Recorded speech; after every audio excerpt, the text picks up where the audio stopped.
Antivirus സോഫ്റ്റ്വെയറിലെ തകരാർ മൂലം computer പ്രതിസന്ധി. വിൻഡോസിൽ ക്രൗഡ് സ്ട്രൈക്ക് ആന്റിവൈറസ് ആണ് പണിമുടക്കിയത്. ഇതോടെ ക്രൗഡ് സ്ട്രൈക്ക് ഉപയോഗിക്കുന്ന കമ്പ്യൂട്ടറുകൾ പ്രവർത്തനരഹിതമായി. തിരുവനന്തപുരത്ത് ഇൻഡിഗോ എയർലൈൻസ് ചെക്കിംഗ് നടപടികളൊക്കെ മന്ദഗതിയിലായി. സ്പൈസ് ജെറ്റ് വിമാന സർവീസിനെയും ആകാശ് എയറിന്റെ ഓൺലൈൻ ചെക്കിംഗ് സംവിധാനത്തെയും ഒക്കെ പ്രശ്നം സാരമായി ബാധിച്ചിട്ടുണ്ട്. അഞ്ജു ജയപ്രകാശ് ചേരുന്നു. അഞ്ജു, അങ്ങനെ ഇത് എല്ലാ മേഖലയെയും വളരെ സാരമായി തന്നെ ബാധിച്ചിട്ടുണ്ട്.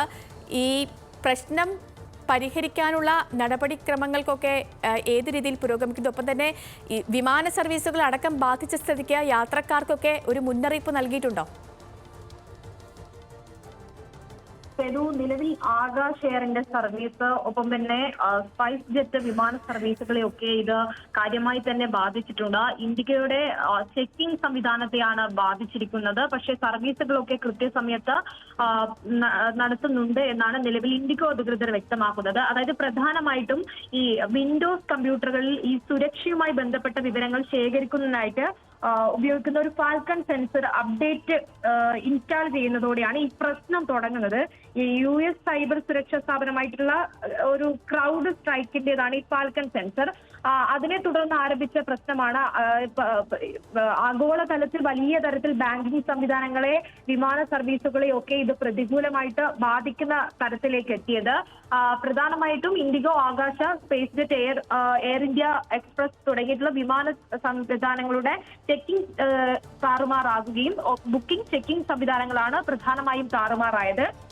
ഇതിനെ ഇപ്പോൾ അതായത് തിരികെ പ്രവർത്തിക്കുന്ന തരത്തിലേക്ക് ശ്രമിക്കുന്നുണ്ട് എന്നാണ് നിലവിൽ കമ്പനികൾ പറഞ്ഞിരിക്കുന്നത്. യാത്രക്കാർക്ക് നേരിട്ട അസൗകര്യത്തിൽ ഖേദം പ്രകടിപ്പിക്കുകയും ചെയ്തിട്ടുണ്ട്.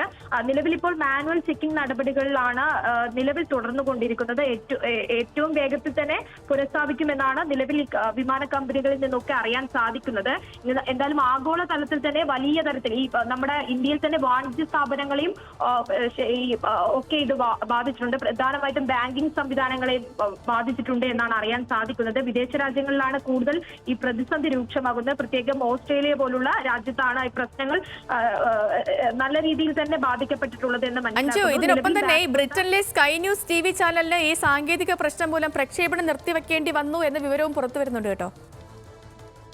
അതെ സേതു, അതായത് ബ്രിട്ടീഷ് ന്യൂസ് ചാനലായിട്ടുള്ള സ്കൈ ന്യൂസിനെ ഇത് ബാധിച്ചു. അതിനെ തുടർന്ന് ഇതിന്റെ ചാനലിന്റെ സംരക്ഷണം തന്നെ നിർത്തിവെക്കേണ്ട രീതിയിലേക്ക് മാറുകയുണ്ടായി. ഒപ്പം തന്നെ ഈ യൂറോപ്പിലെ ബെർലിൻ, ആംസ്റ്റർഡാം വിമാനത്താവളങ്ങളെയൊക്കെ സർവീസ് ബാധിച്ചതിനെ തുടർന്ന് നിർത്തിവെച്ചു. ഇങ്ങനെ ആഗോളതലത്തിൽ ഈ പല സേവനങ്ങളും തടസ്സപ്പെടുത്തിക്കൊണ്ടാണ് നിലവിൽ ഈ പ്രശ്നം രൂക്ഷമായി കൊണ്ടിരിക്കുന്നത്. London stock exchange, Indian stock എക്സ്ചേഞ്ചുകളെയൊക്കെ ഇത് ബാധിച്ചിട്ടുണ്ട്.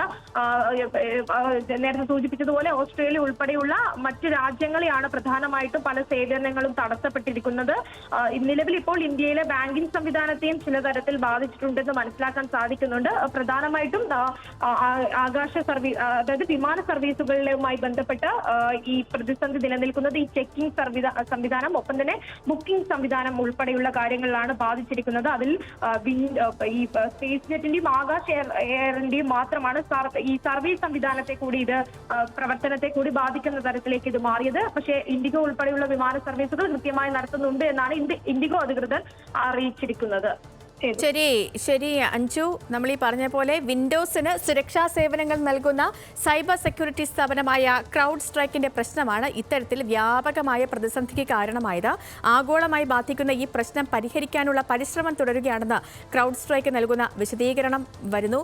ഈ നമ്മളെ ഇത് വലിയ രീതിയിൽ ബാധിക്കുന്നത്, ഇത് ആകദോഷം ആകെ എല്ലാ പ്രശ്നങ്ങളെയും ഗുരുതരമായി ബാധിച്ചിട്ടുണ്ട് വിൻഡോസിന്റെ ഈ പണിമുടക്ക്. അപ്പോൾ എന്താണെങ്കിലും ഇതുമായി ബന്ധപ്പെട്ടുള്ള വിവരങ്ങൾ നൽകുകയായിരുന്നു അഞ്ജു ജയപ്രകാശ്.